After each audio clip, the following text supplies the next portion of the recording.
गोपाला भजो गिरिधर गोविंद गोपाला भजो मुरली मनोहर नंद लाला भजो मुरली मनोहर नंद लाला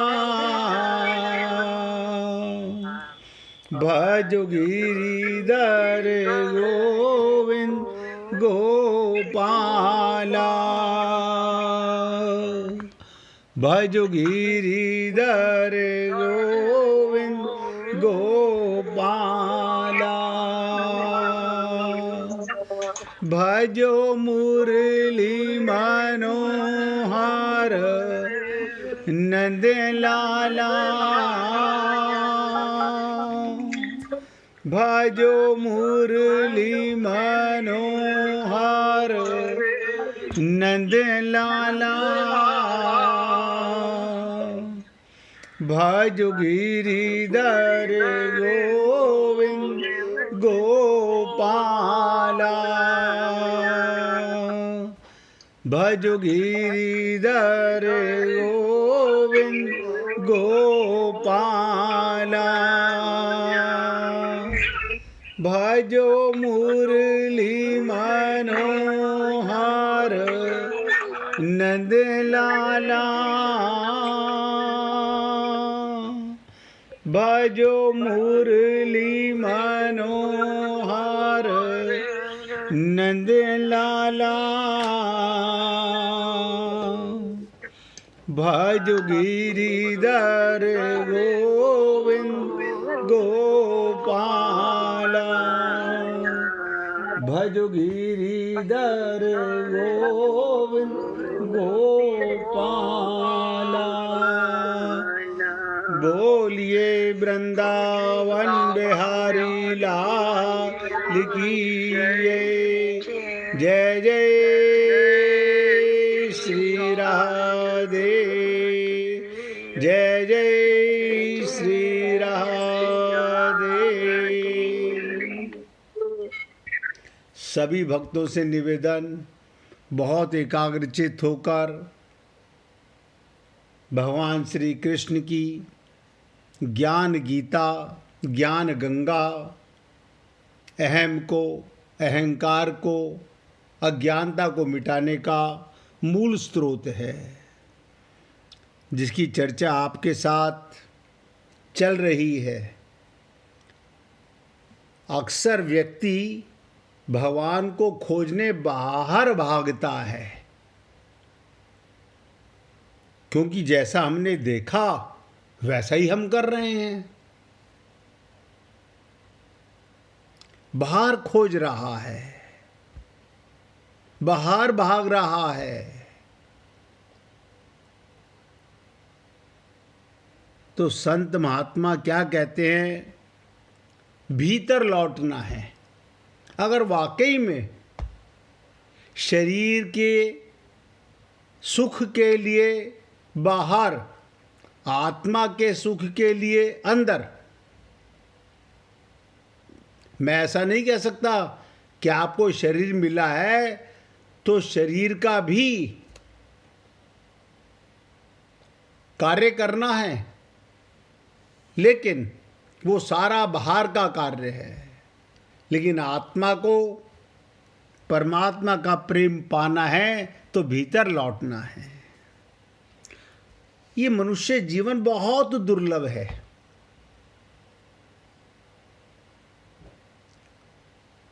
है ना, दुर्लभो मानुषो देहो। ये देह इतना आसान नहीं है और हमें मिला हुआ है। अभी हम लोगों को इसकी इम्पोर्टेंस का पता नहीं है, क्योंकि मिला हुआ है। मिली हुई चीज की कीमत नजर नहीं आती।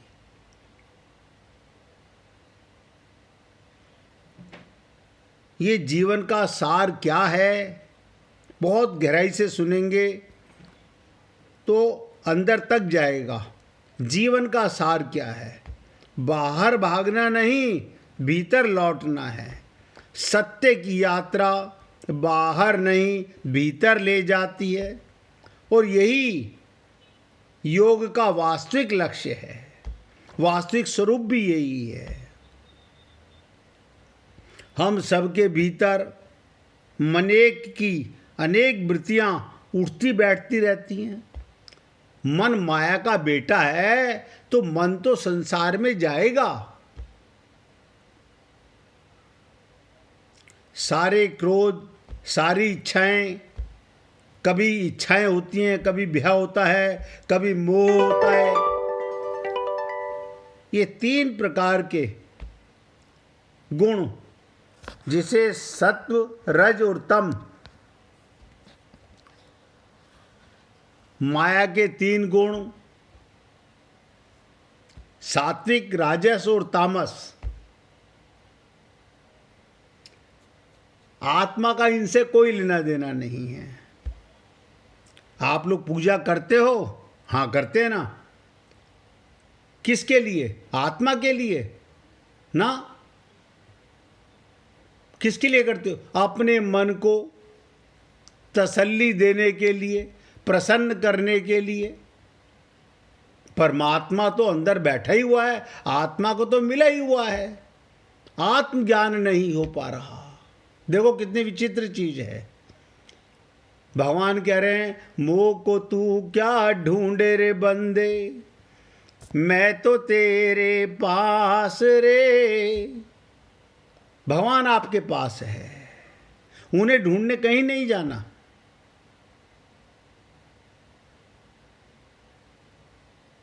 तो ये संसार माया के 3 गुण, शरीर माया का, मन माया का, और हम भी सात्विक, राजस और तामस। किंतु देखिए, मैं फिर आपसे निवेदन करने जा रहा हूं, किंतु जो आप हैं, जो आपका वास्तविक स्वरूप है, वो इन गुणों से परे है।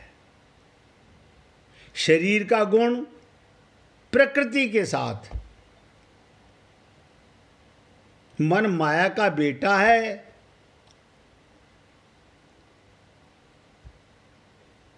आप जो हैं, आपका वास्तविक स्वरूप वो इन गुणों से परे है, माया के 3 गुणों से परे है। ना वो सात्विक है, ना वो राजस है, ना वो तामस है। ना सात्विक है, ना राजस है, ना तामस है।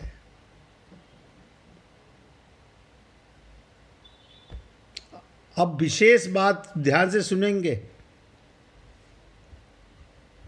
नितांत शुद्ध, अकर्ता, हम इतने शुद्ध कि गंगा में खड़े रहने से शुद्ध नहीं हो सकते, पूजा पाठ कर लेने से शुद्ध नहीं हो सकते हैं। सत्संग से, आत्मज्ञान होते ही आपको अपना पता चल जाएगा कि मैं तो सदा से शुद्ध हूं। ये शरीर का स्नान कराना, ये सब शरीर शुद्धि का कारण है। आत्मा की शुद्धि के लिए कोई हवन पूजन नहीं होता।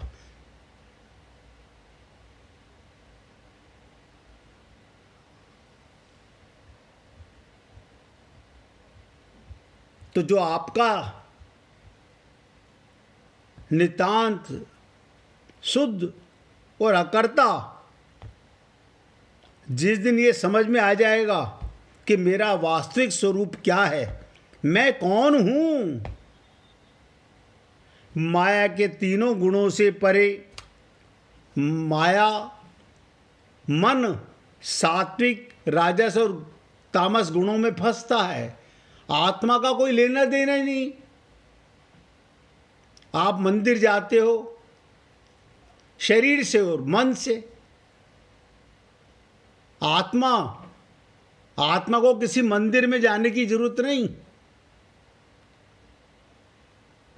आत्मा को किसी मंदिर, किसी तीर्थ, क्योंकि आत्मा तो सदा भगवान की गोदी में रहती है। हमसे किसी ने पूछा था कि जो हम कहते हैं आत्मा परमात्मा की गोदी में, क्या मतलब? वेदों में ये भी आया जैसे ये शरीर आत्मा के कारण जीवित है, ऐसे आत्मा भी भगवान का शरीर है। ऐसे समझिएगा, सूर्य की किरणें, हमारे पास सूर्य आता है? नहीं नहीं, सूर्य तो नहीं आता। तो सूर्य की किरणें हमारे तक पहुंचती हैं। हम उन किरणों को देखकर क्या कहते हैं? सूर्य उदय हो चुका है। हमारे घर की झिरी में से किरणें अंदर झांक रही हैं। ऐसे ही आपको विश्वास होना चाहिए। अगर कोई व्यक्ति चल रहा है, बोल रहा है, काम कर रहा है कि आत्मा और परमात्मा दोनों मेरे सामने विराजमान हैं, जैसे सूर्य की किरणें कहाँ जाती हैं? वापस सूर्य में। कोई है संसार में जो सूर्य की किरणों को सूर्य से अलग कर दे? अलग नहीं कर सकते। ऐसे ही आत्मा को परमात्मा से कोई अलग नहीं कर सकता।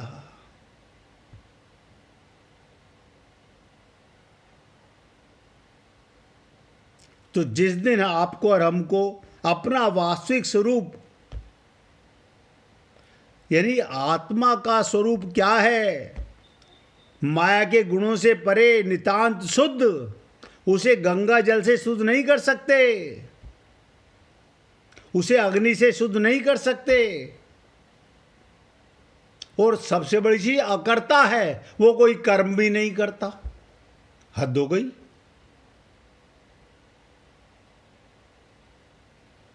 अमृत स्वरूप है, मरेगा कभी नहीं, जलेगा कभी नहीं, डूबेगा कभी नहीं।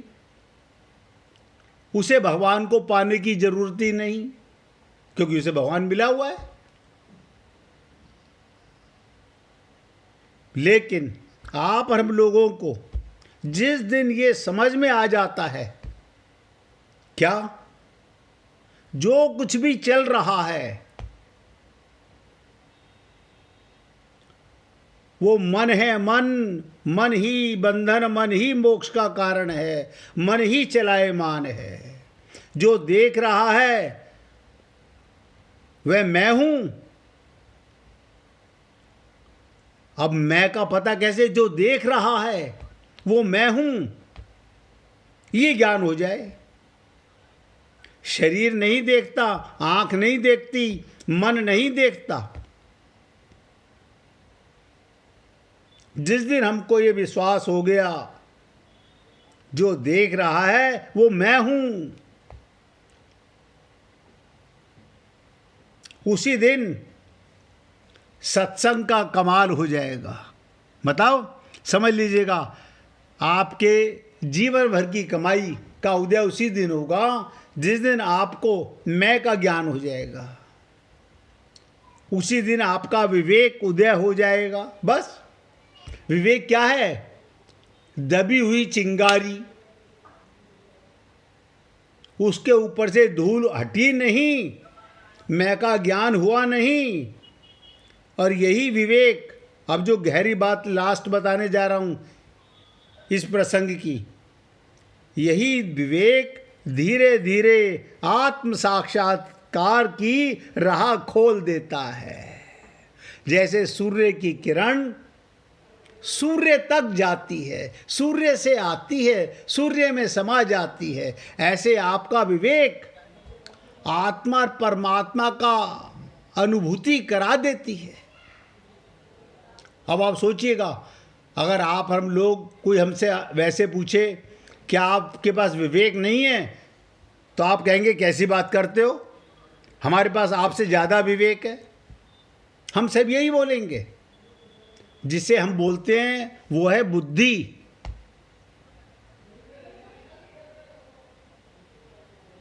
क्योंकि अभी हमारा विवेक उदय नहीं हुआ है, सूर्य उदय होता है, सूर्य अस्त होता है, लेकिन विवेक उदय होने के बाद शरीर का जन्म होता है, शरीर की मृत्यु होती है। आत्मज्ञान होने के बाद कभी फिर आपको 84 लाख योनियों में भटकना नहीं पड़ता।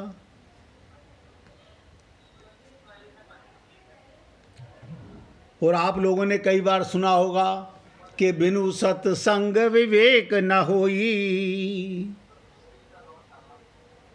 बिनु सत्संग, सत के संग के बिना, सत क्या है ये क्यों मैंने चर्चा की। आप और हम लोग खूब बोलते हैं हम सनातन धर्मी हैं, सत का पता नहीं, सनातन धर्मी कैसे हो गए आप बताइए। जिसको पूछो आपका कौन सा धर्म है, हमारा सनातन धर्म है। सत का पता नहीं। कल जब 20वें श्लोक में चर्चा चल रही थी, पहले सत का ज्ञान तो हो जाए तभी तो सनातन बनेंगे।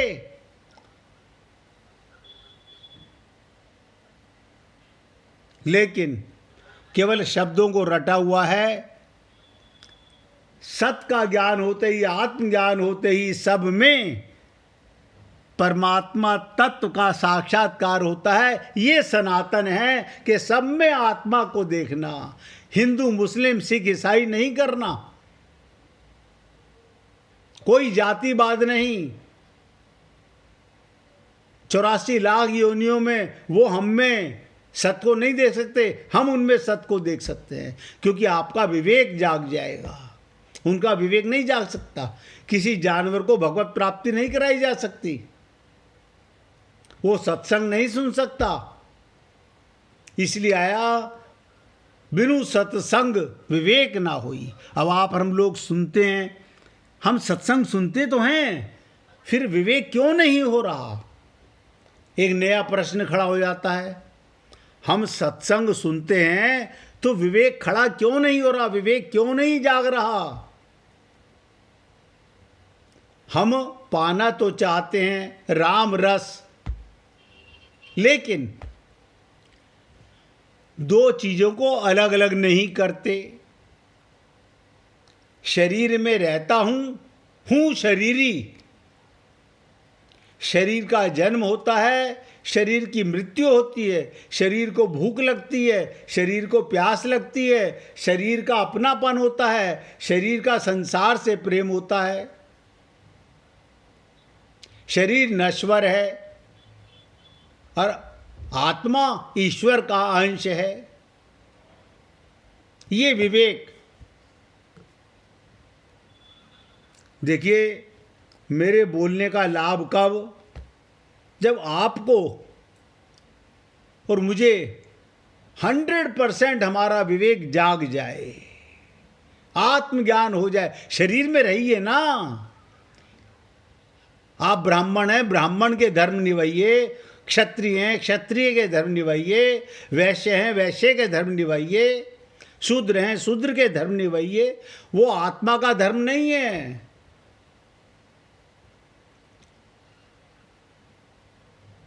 पुरुष पुरुष का धर्म निभा रहा है, स्त्री स्त्री का धर्म निभा रही है, माँ माँ का धर्म निभा रही है, बेटा बेटे का धर्म निभा रहा है, पिता पिता का धर्म निभा रहा है। आपका तो एक ही धर्म है। अगर अपना विवेक जाग जाए, मैं गिरधर की, गिरधर मेरे।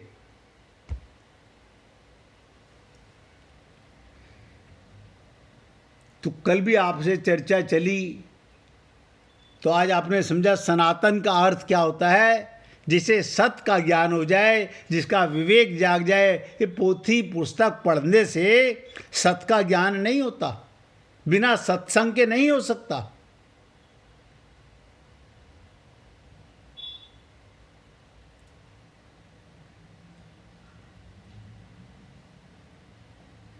भगवान अर्जुन को समझाना चाह रहे हैं, ये अविनाशी नित्य तत्व पैदा होकर फिर होने वाला नहीं है। अर्थात ये स्वतः सिद्ध निर्विकार है, आत्मा में कोई विकार ही नहीं है। बताओ,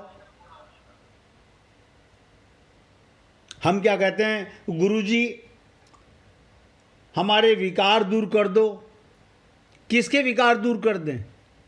आत्मा में तो कोई विकार होता ही नहीं।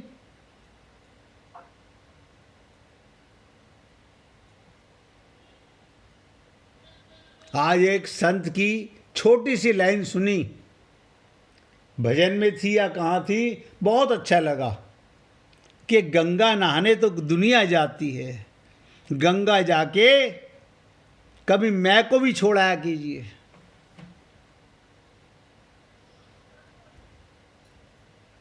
अगर गंगा का असली स्नान करना है, कुंभ का असली स्नान करना है,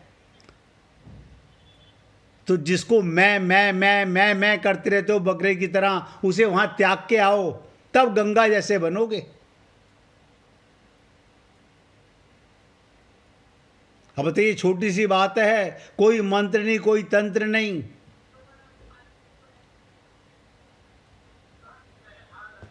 तो भगवान कह रहे हैं, इस शरीरी का, आत्मा का कभी जन्म नहीं होता। बताओ, संत महात्मा हमें रटाते रहते हैं, हे अजन्मा अमर आत्मा क्यों परेशान हो रहे हो।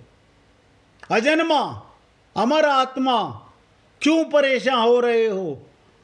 अब हम किस लिए परेशान हो रहे हैं? भगवान कैसे मिलेंगे? अरे बाबा, इसके लिए परेशान मत हो, ये तो मिले हुए हैं भगवान।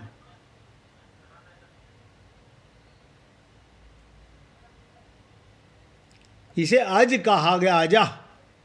अजा का मतलब अजन्मा, जिसका जन्म नहीं होता आत्मा का, वो नित्य, ये आत्मा नित्य निरंतर रहने वाला है। शरीर एक मरे या लाखों मरे, शरीर एक बार नहीं हमारा मरा है, करोड़ों बार मर चुका है। और जब तक आत्मज्ञान नहीं होगा, पुनरपि जननम पुनरपि मरणम, ऐसे ही संसार में आते रहेंगे और ऐसे ही जाते रहेंगे। ये ठगाई का काम चलता रहेगा। कारण हमने सत्संग कभी सुना ही नहीं। सुना नहीं, सुना तो है, सत का संग नहीं किया। सत माने आत्मज्ञान नहीं हुआ और परमात्मा का संग का अनुभव नहीं हुआ। तो भगवान कह रहे हैं, नित्य अजा, नित्य, ये शरीरी आत्मा नित्य निरंतर रहने वाला है, इसका कभी अपक्षय नहीं होता। अपक्षय तो अनित्य वस्तु का होता है, जो नित्य है उसका क्षय कैसे? जो कि निरंतर रहने वाली नहीं है। जैसे कल भी मैंने आपसे कहा था, आदि उम्र बीतने के बाद शरीर घटने लगता है, बल क्षीण होने लगता है, इंद्रियों की शक्ति कमजोर होने लगती है। इस प्रकार शरीर, इंद्रियां, अंतःकरण आदि का धीरे धीरे क्षय होता रहता है, लेकिन आत्मा का कभी क्षय नहीं होता। नित्य तत्व में कभी किंचन मात्र भी कमी नहीं आती। सूर्य की किरणें, सोचो, कभी कम नहीं होती। ये आत्माएं कभी कम नहीं होंगी। और भगवान कहते हैं ये शाश्वत है, नित्य तत्व। आप हम लोग कौन है? शाश्वत। देखिए, हम अजन्मा, हम नित्य, हम शाश्वत और हम पुराण हैं। क्या मतलब? नित्य तत्व, निरंतर, एक रूप, एक रस रहने वाला। इसमें अवस्था का परिवर्तन नहीं। ये ना कभी बच्चा होता है, ना कभी बूढ़ा होता है, सदा एक रस। अर्थात ये कभी बदलता नहीं है, इसमें बदलने की योग्यता ही नहीं है।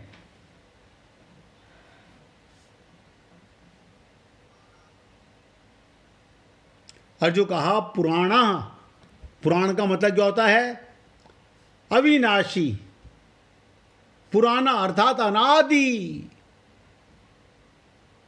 कब से है? ये कब भी जब प्रश्न नहीं था, ये तब से है। जब सृष्टि नहीं थी तब भी था, सृष्टि नहीं रहेगी तब भी आप रहोगे। आप बताओ, फिर ये ठगाई का काम कहां चल रहा है? एक अज्ञानता के कारण ये जीव भटक रहा है। नित्य प्राप्त परमात्मा की प्राप्ति का अनुभव नहीं कर पा रहा है। और मैं तो आपसे बार बार निवेदन करता हूं कि हे पुण्य आत्माओं, आपको कहीं भी कष्ट है, खुलकर पूछो, खुलकर पूछो। मैं तो आप लोगों का सेवक हूं। अगर मुझे नहीं समझ में आएगा, मैं आपका जवाब नहीं दे पाऊंगा तो मना कर दूंगा, मेरे पास इसका प्रश्न का उत्तर नहीं है। मेरी कौन सी मूछें नीची हो रही हैं? आप सोचो, जो पता है वो खुलकर बताऊंगा।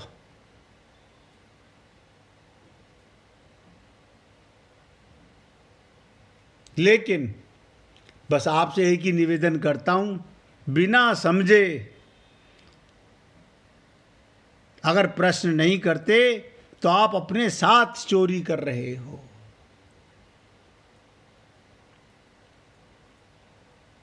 तो भगवान कहते हैं, शरीर का नाश होने पर भी इस अविनाशी शरीर का नाश नहीं होता, आत्मा का नाश नहीं होता।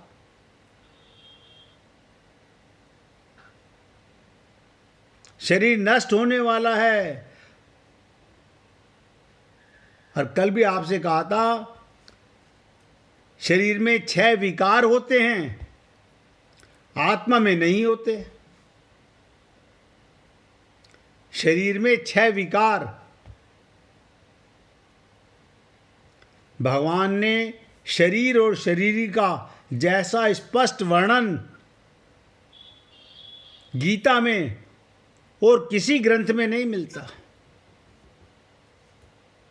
किसी ग्रंथ में नहीं मिलता। और शरीर में 6 विकार कौन से होते हैं? और ये 6 आप पहले 6 विकार नोट कर लो, और एक तरफ लिख लो शरीर और एक तरफ लिख लो आत्मा। ये जो विकार मैं आपको बता रहा हूं सब शरीर में होते हैं। उत्पन्न होना, जन्म होना, सत्ता वाला दिखना, बदलना, बढ़ना, घटना, नष्ट होना, ये 6 विकार हैं। और ये आत्मा इन 6 विकारों से रहित है। शरीर उत्पन्न होता है, ऐसे ही शरीरी कभी भी किसी भी समय उत्पन्न नहीं होता, सदा से है। और मैंने आपसे इस श्लोक के बारे में क्यों बोल रहा हूं कि ऐसा वर्णन किसी और जगह नहीं आता, ऐसी चर्चा गीता के अलावा और कहीं नहीं है। स्पष्ट वर्णन गीता में और दूसरी जगह नहीं है। अर्जुन युद्ध में, अब ध्यान दो, आप और हम लोग क्या कारण है हर बार हिम्मत हार जाते हैं? अर्जुन भी युद्ध में कुटुंबियों के मरने की आशंका से दुख मना रहा है। अभी मरे नहीं हैं, मरने से पहले दुख मना रहा है। उस शोक को दूर करने के लिए भगवान कहते हैं, शरीर के मरने पर भी आत्मा नहीं मरेगी, अर्थात इसका अभाव नहीं होगा। इसलिए तेरा दुख मनाना अनुचित है, उचित नहीं है। अब इसका और थोड़ा सा एक्सप्लेन करने का प्रयत्न करूंगा, बहुत ध्यान से सुनिएगा। हमारा यानी आत्मा का, स्वयं का और शरीर का स्वभाव बिल्कुल अलग अलग है। अब आप कहो शरीर संसार से प्रेम नहीं करे, वो कैसे हो सकता है? शरीर का नेचर है, वो संसार में ही प्रेम करेगा, संसार की वस्तुओं से ही उसका पेट भरेगा। और भगवान ने संसार में क्यों लेके आए हैं? परिवार में क्यों लेकर आए हैं? शरीर में क्यों लेकर आए हैं? हम शरीर के साथ चिपके हुए नहीं हैं, चिपके हुए भी नहीं हैं, शरीर से मिले हुए भी नहीं हैं, शरीर हमारे साथ चिपका हुआ भी नहीं है, हमारे से मिला हुआ भी नहीं है। इसलिए शरीर के ना रहने पर कुछ नहीं बिगड़ने वाला। अब तक हम असंख्य शरीर धारण करके छोड़ चुके हैं, पर उससे हमारी सत्ता में कोई फर्क नहीं पड़ा। हमारा क्या नुकसान हुआ? हम तो जो के त्यों हैं। गीता के 8वें अध्याय के 19वें श्लोक में आएगा, ये शरीर छूटने पर भी हम स्वयं जो के त्यों रहने वाले हैं।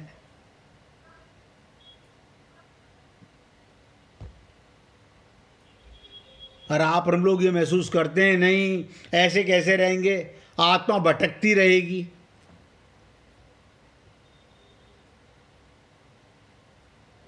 आत्मा तो जब तक उसका आत्मज्ञान नहीं है भटकेगा ही शरीर।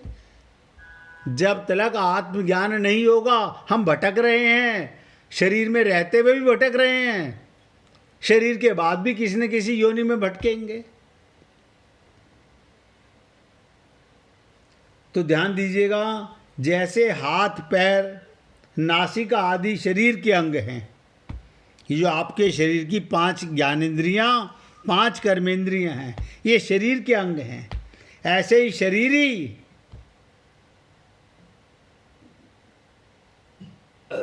स्वयं का अंग भी नहीं है। जो बहने वाला और विकारी होता है वो अंग नहीं होता।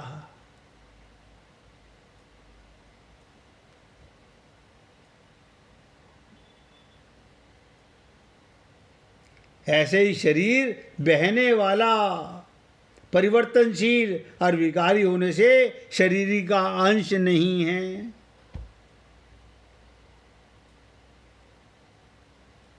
अब देखो, शरीर के अंदर कई रोग ऐसे होते हैं जो शरीर के अंश नहीं हैं। कफ होता है, मूत्र त्यागते हैं, बहने वाले फोड़ा आदि विकारी होने से शरीर के अंग नहीं हैं।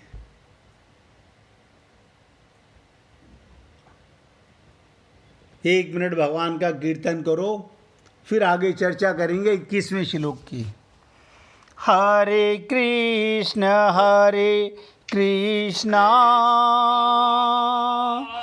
कृष्ण कृष्ण हरे हरे।